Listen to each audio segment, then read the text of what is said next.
ಎಲ್ರಿಗೂ ನಮಸ್ಕಾರಗಳು. ಇವತ್ತು ನಾನು ಉಪನಿಷತ್ತುಗಳ ಪ್ರಕಾರ ನಮ್ಮ ದೇಹದಲ್ಲಿ 5 ಕೋಶಗಳಿದೆ ಮತ್ತು 3 ಶರೀರಗಳಿದೆ ಅಂತ ಹೇಳ್ತಾರೆ. 5 ಕೋಶಗಳು ಯಾವುದಂತ ಹೇಳ್ತೀನಿ. ಒಂದು ಅನ್ನಮಯ ಕೋಶ, ಪ್ರಾಣಮಯ ಕೋಶ, ಮನೋಮಯ ಕೋಶ, ವಿಜ್ಞಾನಮಯ ಕೋಶ, ಆನಂದಮಯ ಕೋಶ. ಮತ್ತು 3 ಶರೀರಗಳು ಸ್ಥೂಲ ಶರೀರ, ಸೂಕ್ಷ್ಮ ಶರೀರ ಮತ್ತು ಕಾರಣ ಶರೀರ. ಈ ಕಾರಣ ಶರೀರದಿಂದ ನಮಗೆ ಜನ್ಮಾಂತರಗಳು ಬರೋದು, ಕರ್ಮಗಳೆಲ್ಲ ಬರೋದೆಲ್ಲ ಈ ಕಾರಣ ಶರೀರದಿಂದ. ಆ ಕಾರಣ ಶರೀರದಿಂದ ನಮಗೆ ಈ ದೇಹನೂ ಬಂದಿರುತ್ತೆ.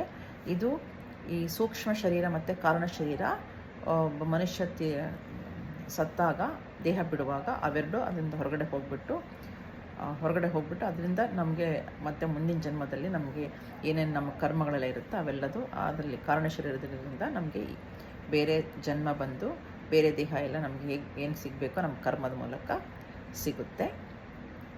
ಈ ಅನ್ನಮಯ ಕೋಶ ಅಂದರೆ ಈಗ ನಮಗೆ ಕಾಣಿಸೋದಿದು ಅನ್ನಮಯ ಕೋಶ. ಇದು ಸತ್ತ ಜೀವಿ ಕೂಡ ಅನ್ನಮಯ ಕೋಶ ಇರುತ್ತೆ. ಪ್ರಾಣಮಯ ಕೋಶ, ಪ್ರಾಣ ಇದ್ದರೆ ಉಸಿರಾಡ್ತಾ ಇದ್ದರೆ ಅದು ಪ್ರಾಣಮಯ ಕೋಶ ಇದೆ ಅಂತ ಅರ್ಥ. ಮತ್ತು ಮನೋಮಯ ಕೋಶ ಅಂದರೆ ಮನಸ್ಸು ನಿಮಗೆ ಈಗ ಕೋಮಾ ಸ್ಟೇಜಲ್ಲಿದ್ದರೆ ಮನೋಮಯ ಕೋಶ ವರ್ಕ್ ಮಾಡೋದಿಲ್ಲ.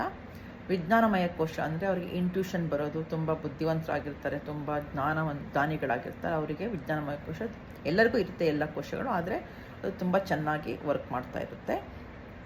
ಆನಂದಮಯ ಕೋಶ ಅವರಿಗೆ ಹಿಂದಿನ ಜನ್ಮ ತ್ರಿಕಾಲ ಜ್ಞಾನಿಗಳಾಗಿರ್ತಾರೆ. ಅದು ತುಂಬ ಅಪರೂಪದ, ಎಲ್ಲರಿಗೂ ಇದ್ದರೂ ಕೂಡ ಅದು ವರ್ಕ್ ಮಾಡೋದು ಯಾವಾಗ ತ್ರಿಕಾಲ ಜ್ಞಾನಿಗಳಾದವರು ಅಂಥವರಿಗೆಲ್ಲ ಆನಂದಮಯ ಕೋಶ ತುಂಬ ಚೆನ್ನಾಗಿ ಕೆಲಸ ಮಾಡುತ್ತೆ. ಧನ್ಯವಾದಗಳು.